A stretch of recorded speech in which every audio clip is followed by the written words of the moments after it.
I am really fired up. Our speaker today is the greatness of Mr. Brandon Wynn. Guys, Brandon is just a dominant force up in the Northeast region.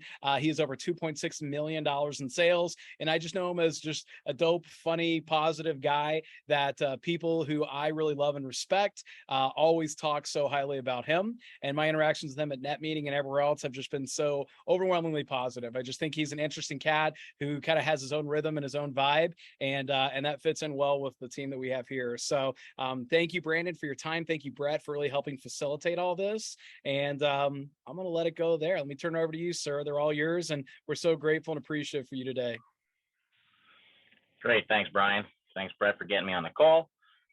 Looking around the group that's on this call, I feel like I had a different talk plan than I should have had, because I'm like, wow, these are all very established CSPs in Cutco. But I'm still going to go through it all the same and give you the rundown anyway, because it's all beneficial.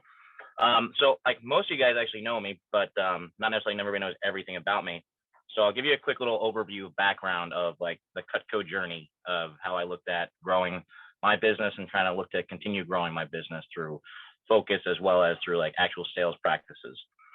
So first off, and everybody knows, but I started Cutco when I was in college for 2 weeks in Boulder, Colorado in 2001.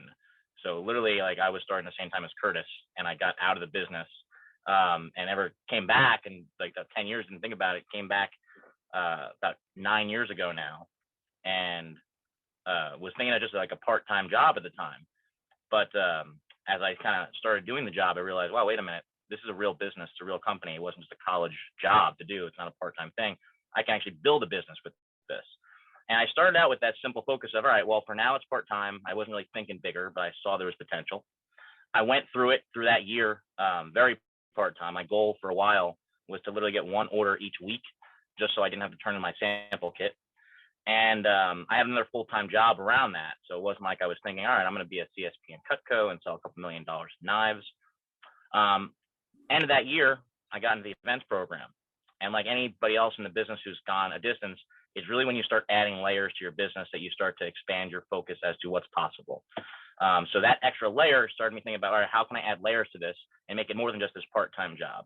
And of course, once you get into the events program and you're starting to think professionally, the job is different. It becomes more of a business. So now you can actually visualize what it would look like to grow that over time.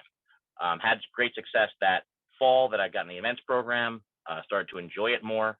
That next year, said, all right, well, I'm going to do it a little more than just really part-time. I'm going to actually make it a regular part-time business on the side. And as that year went on, I was in a Silver Cup competition, which like kind of drove me to look at bigger thinking. I didn't really care about it. I wasn't really thinking about anything at the time, but everybody else started to push these elements of, hey, you're doing this, you do great things. Are you thinking about like what else you could do?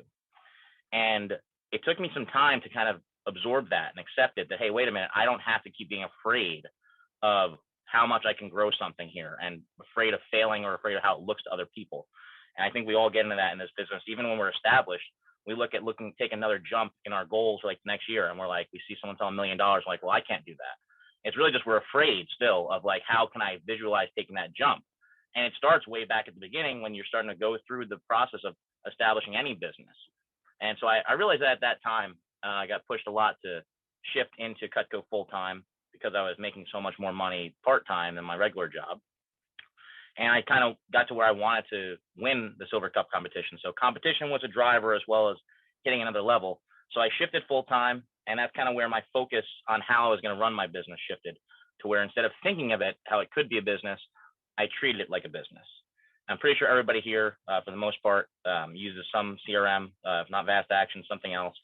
And obviously that's like the first big jump where you start to really have a hold on controlling your business growth in this company, in any company really. So that was like one of my first big keys was, mentality shift, and now actually having tools to support that by having all my customers organized, by planning follow-ups, by keeping really detailed notes on everybody, but also like actually scheduling and planning those follow-ups and planning it out throughout the year, and not just looking at it as, oh, I'll call that person back when I need an order for a push. It became, well, all right, so this is when that person discussed ordering. This is the holdback now. This is what they're considering for the future. Well, I'm going to put in my schedule to call them then. I'm going to tell them now to expect a call from me that time because of this. I'm going to check in with them and put that in my schedule too, to have a check and say, I just wanted to, make sure, I'm still going to follow up with you. Wanted to make sure everything was on track for you. And then actually follow up and close the sale.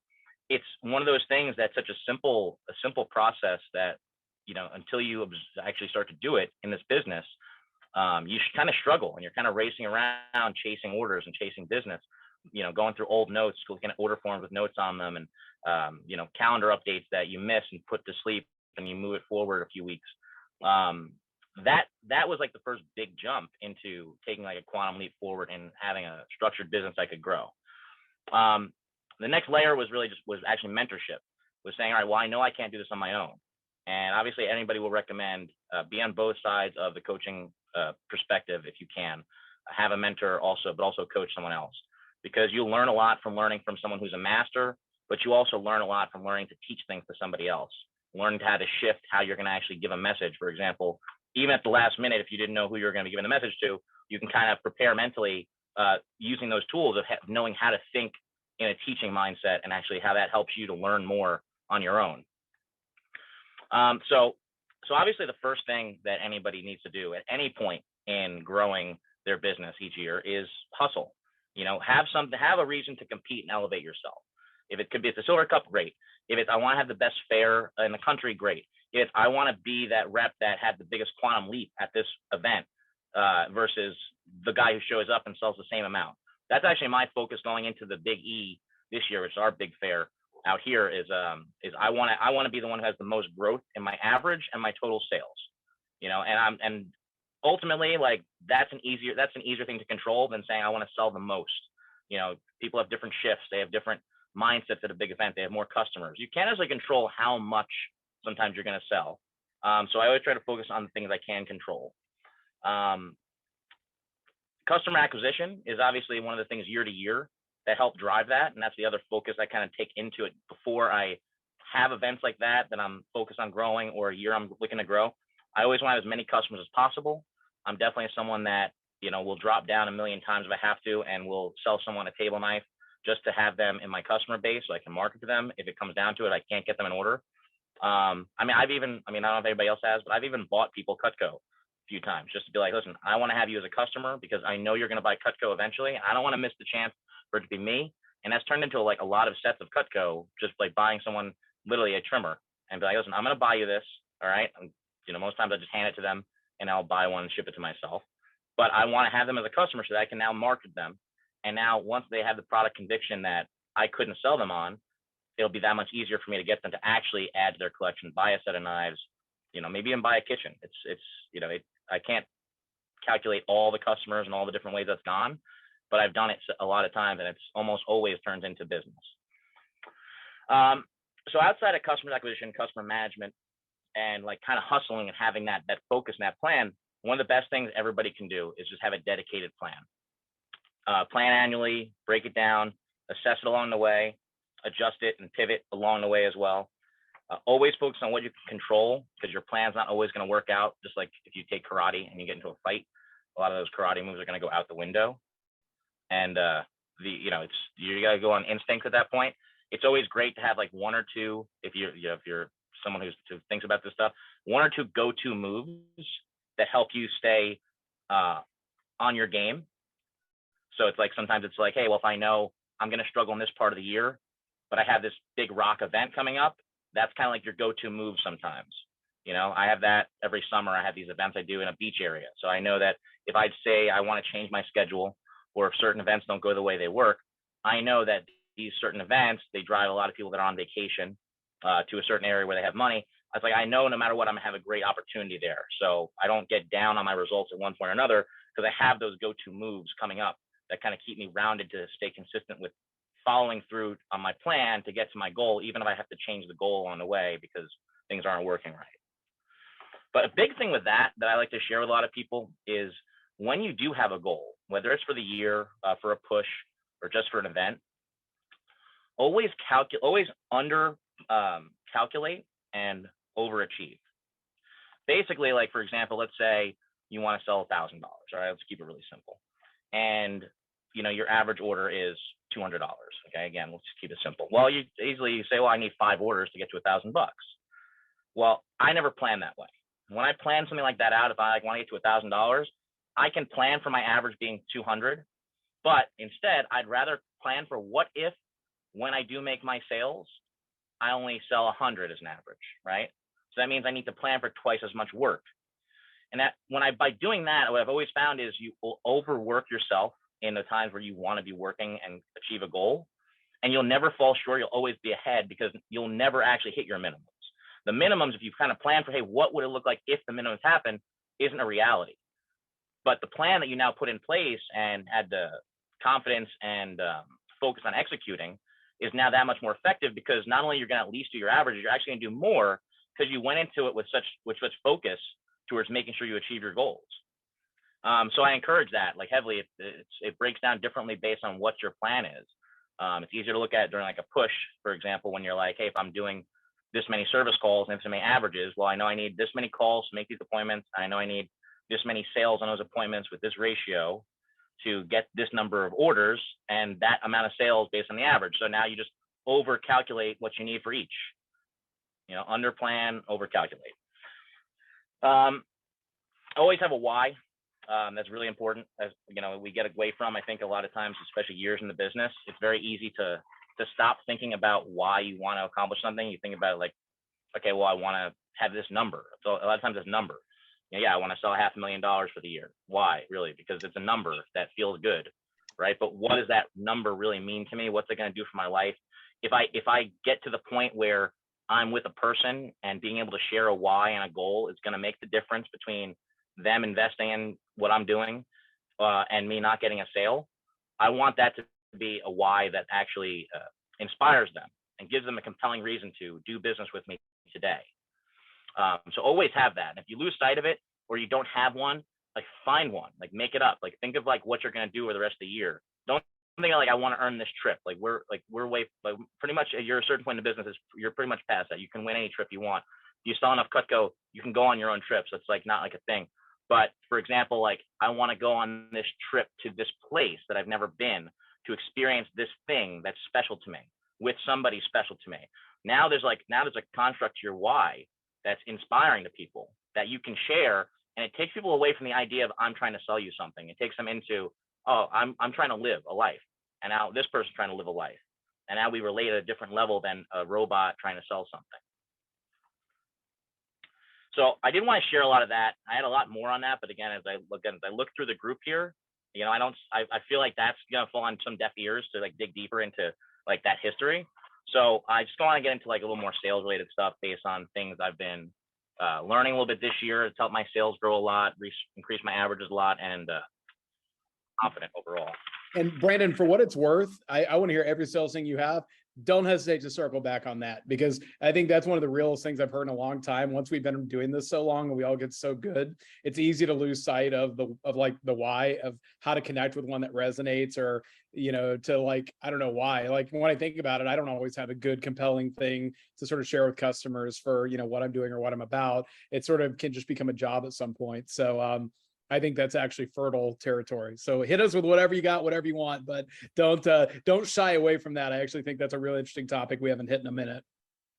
Cool. I'll circle back. Should it make sense for time and everything?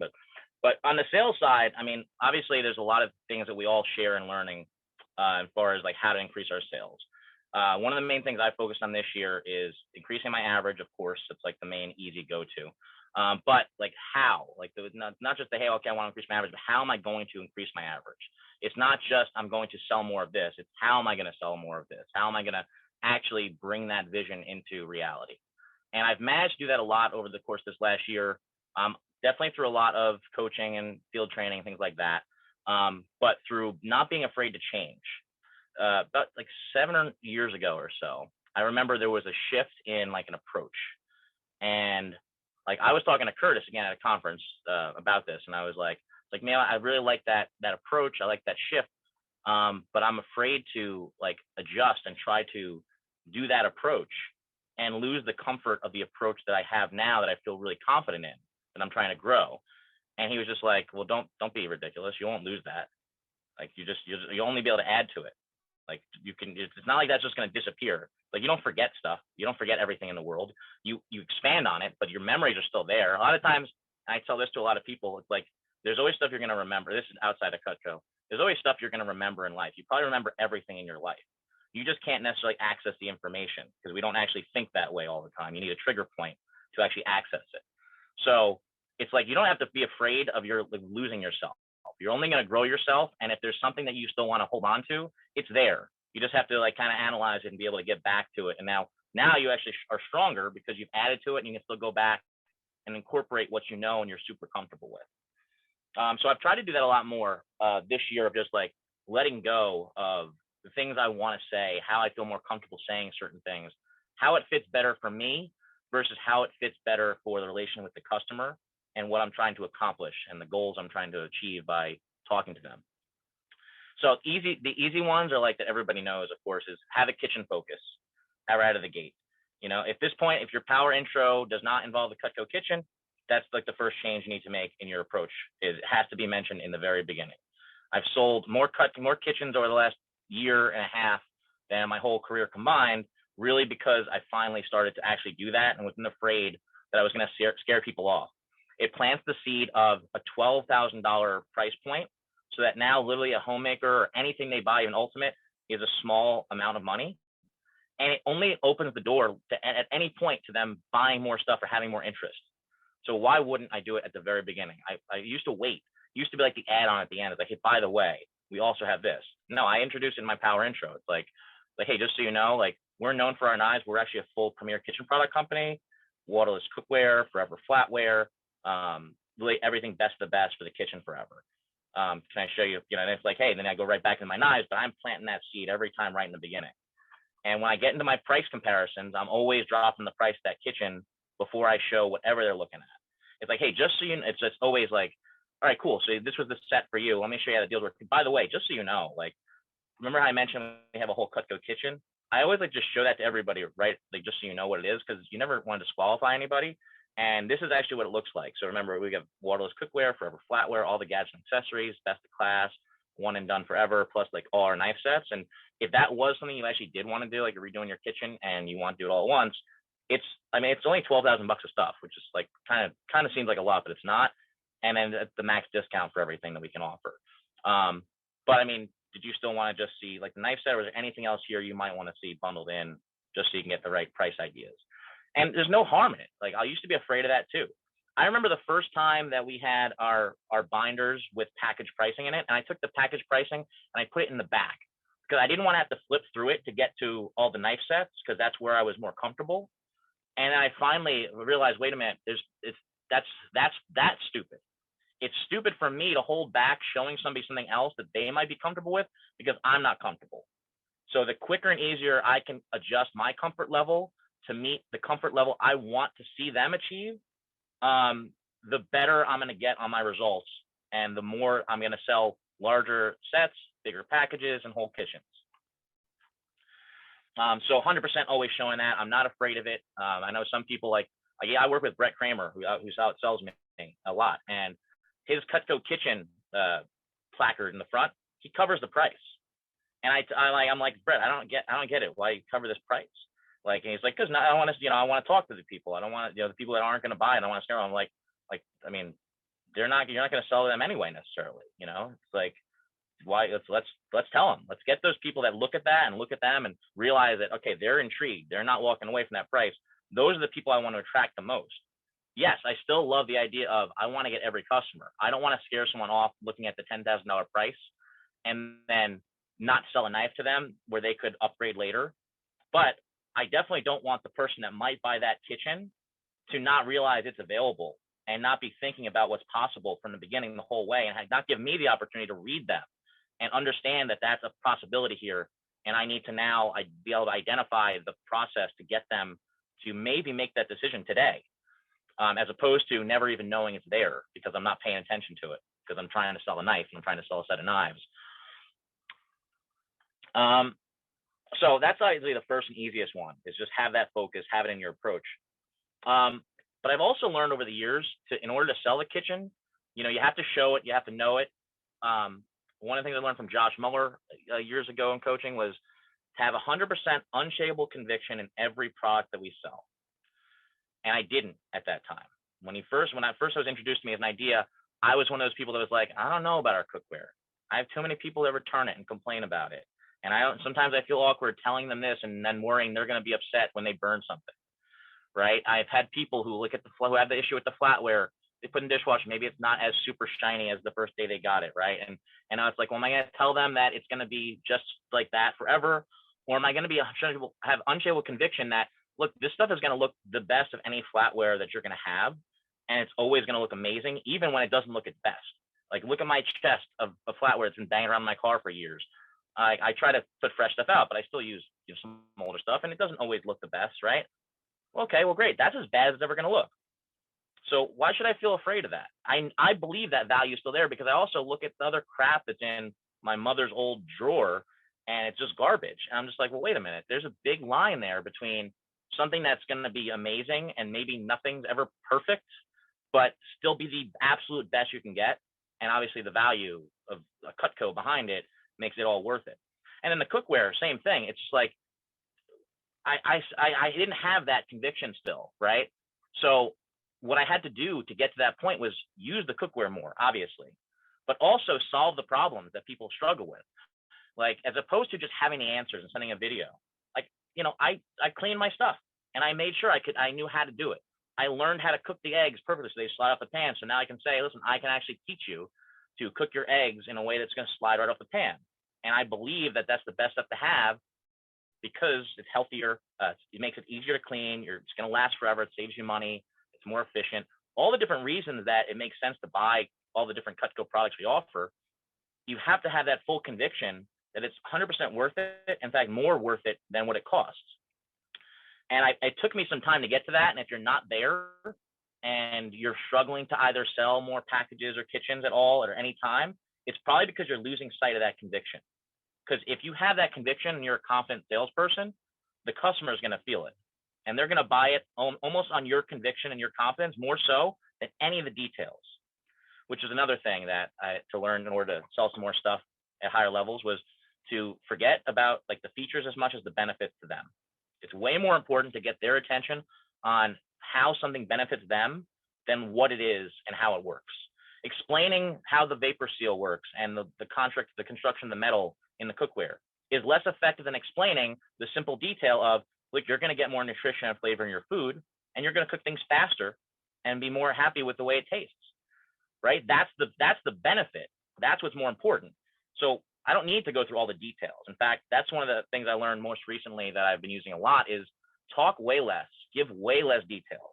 And anytime you find yourself talking like where you're like, oh, what do I say next? Stop talking. Literally shut up, because you're just giving them too much detail. They don't need it. I'm a believer in keep it simple, stupid. Many years ago, I thought I was funny. I took a class to do stand-up comedy, which I hated. I didn't actually like to do it. And one of the things the guy taught was when I wrote out my first bit was it's too smart. You got to dumb it down because their audience is baboons. And I know it sounds bad, but I think that same way a lot of times when I'm at a booth and I'm selling to people is like I have to treat it like they're not going to get it, no matter how much I know details and how many details I think matter. They're just not going to get it. So what can I make sense to them that they're going to get that's going to translate to them wanting to invest in this at any cost? And that's the benefits. Take that a step further. When you're keeping it simple and you're getting that focus and you're trying to talk less and keep things to where you're not, over explaining anything, stay on the concepts. Everything needs to be concepts. And this is something I teach when I actually do our trainings for our event team. I shifted completely from how we train our reps. And our averages have been progressively going up since I did this shift, where literally I teach an order of operations of what you're doing for your approach, not the details of the approach. It doesn't matter what you say. I say that to everybody. It's like, hey, you can read 8 different approaches and memorize them, internalize them, make them your own. And yes, you're going to be better off because you know your approaches and you use them, you're confident in them. But the nitty gritty of an approach is knowing the process. And so I always have everybody focus on the process. And one of the key parts of the process is showing them products, But when you're showing them products, you're never showing them actual products. You're only showing them concepts. Example would be, of course, hey, the ultimate set. So if you're going to sell an ultimate, the idea is not what all the knives are. You don't need to go through every knife in an ultimate, just like you don't need to go through every knife in a homemaker. It doesn't matter. The idea is one's for your meat and potato set to get you by if you just need knives. The other one's for if you just want to have the best of everything and never struggle to have the right tool for the right job. It's like having a full chest of tools in the garage. You're never going to use every lug wrench and every size nut and tool that's in your chest. But you want to have that just so you have the right stuff for every job. And that's the type of person that buys a complete set. Right? Someone who does a little barbecue and a little entertaining is going to use everything in there through the course of the next 30 years. So, if you think of cooking today, that might not be the set that makes the most sense, but of the cooking you're going to do over the next 30 years, and eventually when your kids and your family are cooking, if you're something that you visualize using, that's the right set for you to have the best variety. And when you think about the concept of that, it's like you don't have to talk about a single knife in there. Yes, eventually you're going to pull out the cleaver and you're going to sell them on that and be like, well, feel this cleaver, it's heavy and sharp. And then feel this salmon knife and show them all the specialty stuff, because that's what sells ultimates in the like physical zone. But what sells it mentally is the idea of I'm going to have something that I'm a complete person and I'm going to have the best of the best. And if anybody's heard Kareem give any talks on, selling the Cutco kitchen lately, one of the things I've heard several times from him is this line of, hey, Mr. Jones, are you consider yourself like a complete person or a family person or a basic person? And it's almost like offensive sometimes if you think about it, but it's not really, because it puts people in that zone of like, oh, am I basic? No, I'm not basic. I want to be complete, right? It's all concept at that point. Again, they can look at the set and be like, I don't think I'd use all the pieces in there. Which I say to that is, hey, if you think you'd even use a few of the pieces in there, then it makes sense to have that set, because you'll definitely use all the rest of it. That's automatic. I like the shoe analogy always, like, when you want to like break these concepts down, it's like, hey, so like when you have like this set, it's going to get you all the shoes you need to get by. But of course, like if you had more shoes for more occasions, you're going to like have stuff you can put on that you don't even know when you're going to wear it, but you just feel damn good when you put it on. So that's like having one of these bigger sets, right? You definitely have shoes that you don't need that you bought because you like them, right? Well, so maybe we should look at one of these bigger sets. Same thing. Again, it's all these different concepts and all these different ways to relate the concept of what we're selling to the person that's buying it and what makes sense to them. It's not always going to be, oh, because you related this concept, now I'm going to buy the ultimate. But you're going to sell more signatures and more full homemakers without customizing, without, worrying about having to do crazy deals, because you built up the idea of the concept for them and then filled it in.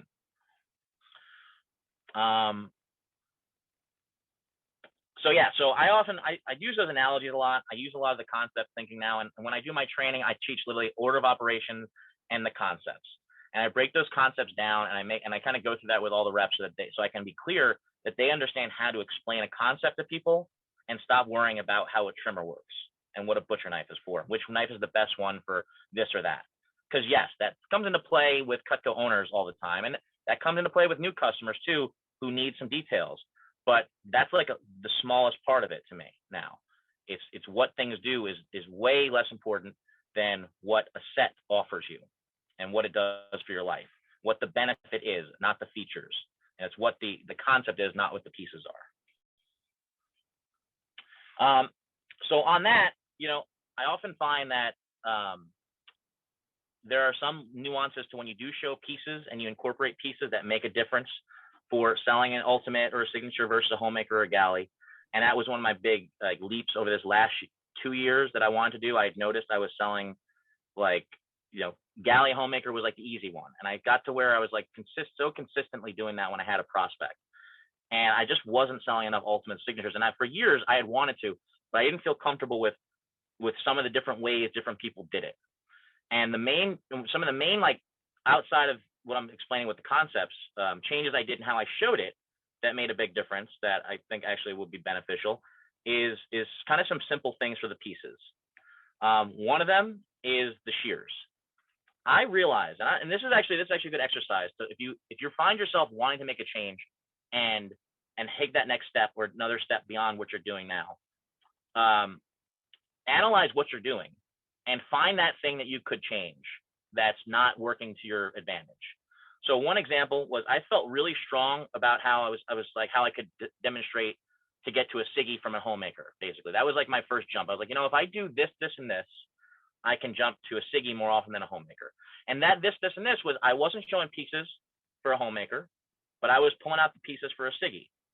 Right? When I'd show the complete, I'd show the basic, I'd show the Siggy, the family set, and I'd be like, and these are the main pieces that is why this is such a great set. These are our top customer favorites, and I'm showcasing them. And I would say, this is the smallest set that has the shears in it, and that's when I would cut the penny. And at one point, I don't even remember who told me it in like a coaching conversation. And I was kind of going through that, and they were like, well, wait a minute. You find you're selling more signature sets because you're showcasing those special pieces, and then you're tying it together with a demo for the shears that gets that wow factor. So why aren't you doing that for the ultimate instead of the Siggy? And I was just like, well, shit, why am I not doing that? Why am I saying this is the smallest set that has the shears versus this set has everything including the shears? And then using that to cut the penny and get that wow factor. Instead of showing the hearty slicer and the Pete Santoku and the cheese knife, why am I not showing the cleaver and the salmon knife and the vegetable knife? And then tying it together with the shears. And that was a big jump for me in this last 6 months to a year or so. As I've found, I've elevated definitely my number of ultimates sold versus Siggy's and homemakers, was that I started doing that instead. So it's like a small change that we're all doing something like that. Even if we're following all the approaches and even if we're doing all the right things, there are those little things that are small differences. I was afraid of steak knives for a long time. I still am somewhat, because I won't lie, I like the table knife more. And so I was like, I don't want to be, I want to be genuine. So I don't want to tell people, oh, the steak knife is the best thing to get because of this reason, because I make more money if you buy it with steak knives, or because it's bigger and there's advantages to it. I generally like the smaller one. I like the table knife. I like to take it when I'm at work and have something I can cut food in a little container with, because I meal prep. And I like the idea that it's a little more portable and it's more comfortable for whoever's over, and you can spread with it a little bit better. And there were reasons I like the table knife, but I'm not the person buying it every time. And the truth is, the better value to the customer is to buy the steak knives, because they can still get flatware with this smaller table knife, with the stainless steel version, which is way nicer, which is actually what I really prefer. My ultimate at home is the chrome. The chromomet. I don't even know what the best way to describe it is. The chromomet. That's what I'm going to go with, because I like those more. But I of course like the heavier weight of the stainless versus the table knife, even though I like the smaller size. So it makes sense that way. But if I'm a customer and I'm buying these things and I end up with table knives, and now I'm dealing with a good sales rep who's actually going to show me the value of the flatware. Now I'm going to have 12 table knives and 12 stainless steel table knives and no steak knives. So yeah, great. That's actually good for me for business if I can now later sell you on the steak knives. But for the best value for the customer, it's to have those steak knives out of the gate and then add flatware to it. So I had to shift that. I had to get away from what made sense to me and shift to what would make sense to most people, as opposed to it being what makes sense for me to make the most money. Another thing I'll tell people very honestly when I get into saying that to a customer is that I'm not the top Cutco rep in the company. The people that are the top Cutco reps are the people that will sell you this set because that's what they believe in 100%, because ultimately we've been programmed to sell the biggest stuff as salespeople. But I might not be that person, because I'm going to be honest with you and tell you that I think you should buy this set with the table knives, right? I realized over time I could still do that, but I need to change how I did those things. It was like a way of me feeling more comfortable to sell them something smaller at a time and get them comfortable with something smaller, versus now I kind of use it to explain, hey, you can just trust me overall. I'm going to do what's best for you, and let's stay on the concept of what makes sense. I'm getting all around on some of the sales stuff. One of the other things I always say nowadays, by the way, you should always do if you're talking about getting someone to buy a bigger set now versus something smaller because they're more comfortable, is, for one, don't be afraid of losing a sale when someone says they want to get the homemaker, and be like, all right, I need to get the sale, no matter how bad the day is going. I hate when I make that mistake, when I'm like having a rough day and all of a sudden I'm just like, okay, I know I can sell them a homemaker, so I'm going to sell it to them.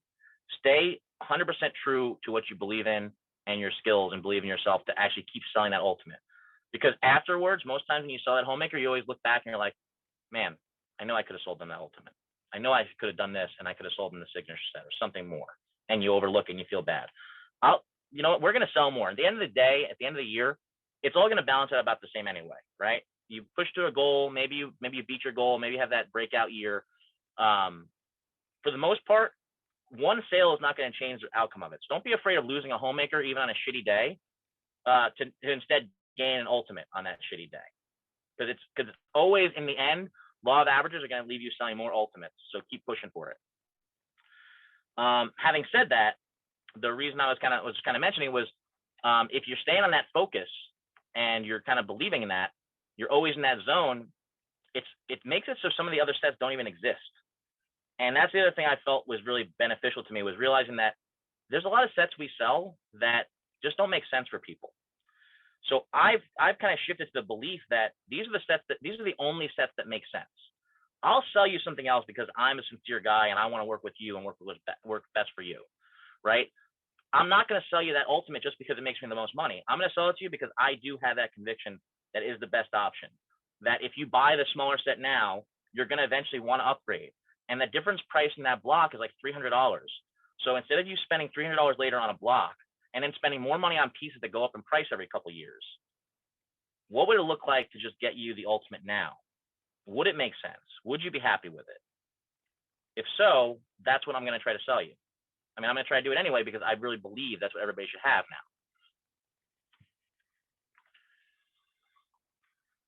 So I'm going to throw you guys one more thing in terms of like just the sales focus I've had.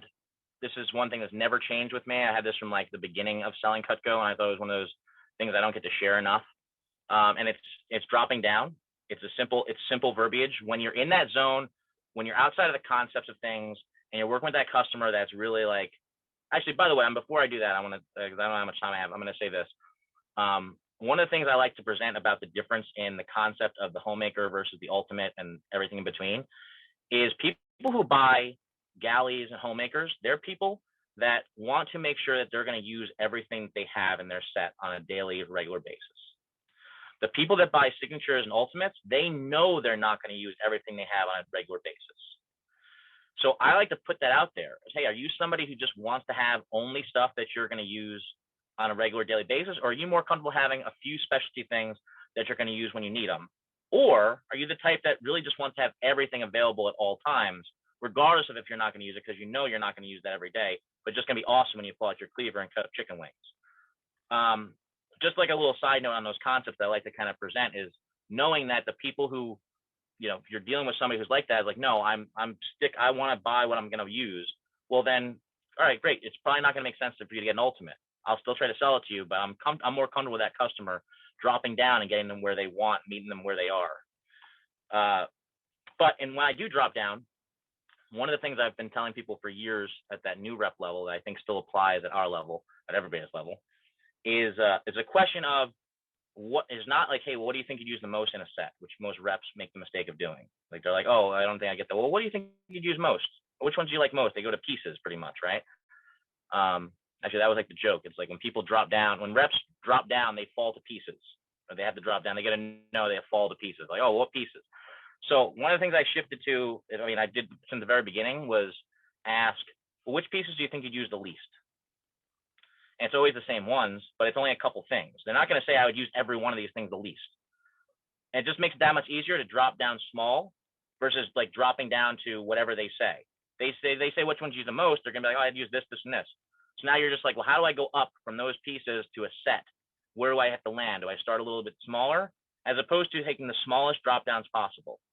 You know, ultimate with stake, ultimate with table, Siggy with stake, Siggy with table, homemaker with stake, homemaker with table, custom homemaker, galley, custom galley. It's like each level that I kind of shrink it as little as I can when I drop down. So we get to that sixth no, or the fifth no, and the sixth one's a yes. Usually at that point, it's a yes. It's still like a galley or a homemaker versus a showstopper or 11 piece, or, you know, God forbid, like an essential set, which I don't even think we should sell. I don't even know why we make a studio set. I don't understand it. But still, I guess, makes sense to some people. I feel like that's the type of set you sell when you're going up from a few pieces versus down from a set. See, Rob, like the studio for bachelors, like if you're gonna buy that as you're a bachelor at that point, I don't want to sell you the block. I'd rather invest in you buying some more knives and getting like a showstopper, and then saying, listen, I'm gonna save you the money of buying a block that's too small, and this way you'll deal with me later to upgrade to that bigger set, and I'm not gonna make it so that I just made more money today. I'd rather you get a better value overall. So like if someone's looking at something smaller than a galley, they don't even need a block to me. It's like a no-brainer. It's like, why would you want that? What are you gonna do with that block? Just put money in my pocket? You can just give me $100. It's cool. You really want to just spend money to do that? Give me some money. But I'd rather you have more knives, better value, and not feel like you're like limited. Because you know what happens if you sell someone a block that's too small? Sometimes they get in that mentality that they've got enough.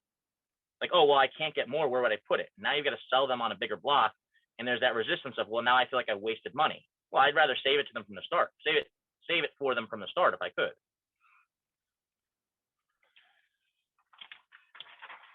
So yeah, I'm gonna leave it there at that point, because I feel like that was a good round of some sales related stuff that I've been focused on. That might be some repetition, but some stuff that might be new, as well as some business related stuff. And if anybody has any questions or thoughts or comments, I wanted to make sure there's some time for that. I think I'm around the time you guys had said to prepare for. So. Yeah, no, Brandon, you are awesome, man. I love how you're like, yeah, I'm gonna look at this talk. It's a very simplistic talk, and like I see everyone like taking notes, and like our group chat's blowing up, like our group me messages blowing up. Like I love everything you said. Like it was great. I think it's exactly what we needed to hear. If you're cool and you have a little bit of time, if anyone has a question and you want to unmute yourself and ask while we have Brandon, go for it.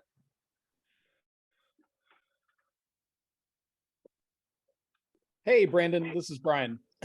I just want to ask, just circling back really quick. I don't know why it's still stuck with me. Just the idea about how once we've been here for so long, it's easy to sort of lose sight of the why.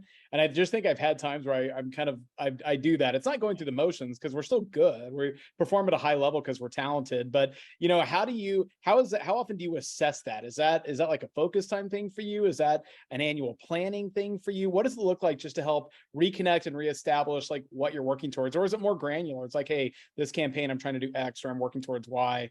What does that even look like for you, man? Just anything you can elaborate on that, I'd love to hear. Yeah, it's similar to how I plan anything and how everybody should plan things. You do it in the segments. You have your annual plan, you have your campaign plans, you have your event plans, right?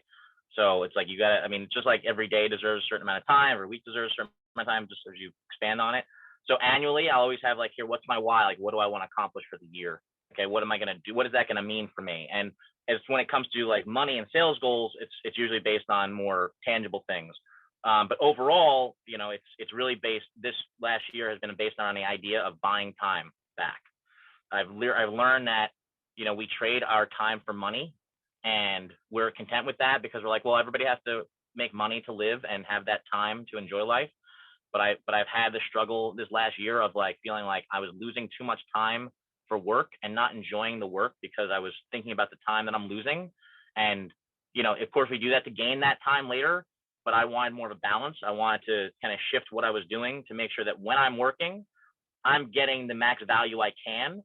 So I don't feel like I'm losing time. I feel like the time I'm trading for money is at its max value. So I can work less and make more and keep growing that cycle of work less, make more.